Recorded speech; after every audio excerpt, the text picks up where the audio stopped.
ಯಾವಾಗ್ಲೂ ನಿಮ್ದು ಇದಾಯ್ತು. ತಡೀರಿ, ನಮ್ಮ ಅಮ್ಮಂಗೆ ಫೋನ್ ಮಾಡಿ ಹೇಳ್ತೀನಿ. ಹೇಳಿದ್ರೆ ಹೇಳ್ತೀಯ, ಹೇಳ್ಕೊ ಹೋಗು. ಈ ಥರ ಹೇಳ್ಬಾರ್ದು. ನಮ್ಮಿಬ್ರು ಜಗಳದ ಮಧ್ಯ ಮೂರನೇ ವ್ಯಕ್ತಿ ಬರಬಾರ್ದು. ನಮ್ಮಿಬ್ರು ಜಗಳನ ನಾವಿಬ್ರೇ ಬಗೆಹರಿಸ್ಕೋಬೇಕು. ಈ ಥರ ಹೇಳ್ಬೇಕು.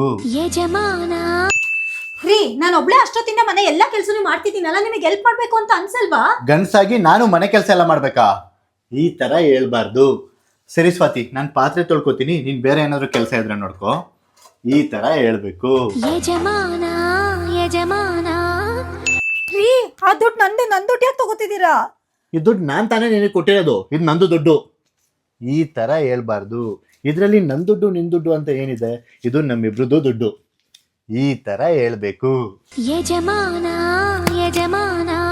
ರೀ, ನೀವ್ ಯಾಕೆ ನನ್ನ ಹತ್ರ ಈ ವಿಷಯ ಹೇಳಿಲ್ಲ? ನೀವು ಒಬ್ರೇ ಡಿಸೈಡ್ ಮಾಡಿದ್ದೀರಲ್ಲ. ನಿನ್ನ ಹತ್ರ ಏನಕ್ಕೆ ಹೇಳ್ಬೇಕು? ಈ ಥರ ಹೇಳ್ಬಾರ್ದು. ನಂದು ಈ ಟೈಮ್ ತಪ್ಪಾಯಿತು, ನೆಕ್ಸ್ಟ್ ಟೈಮಿಂದ ಇಬ್ಬರು ಕೂತ್ಕೊಂಡು ಯೋಚನೆ ಮಾಡಿ ಡಿಸೈಡ್ ಮಾಡಿ ಒಂದು ನಿರ್ಧಾರ ತಗೊಳ್ಳೋಣ. ಈ ಥರ ಹೇಳ್ಬೇಕು.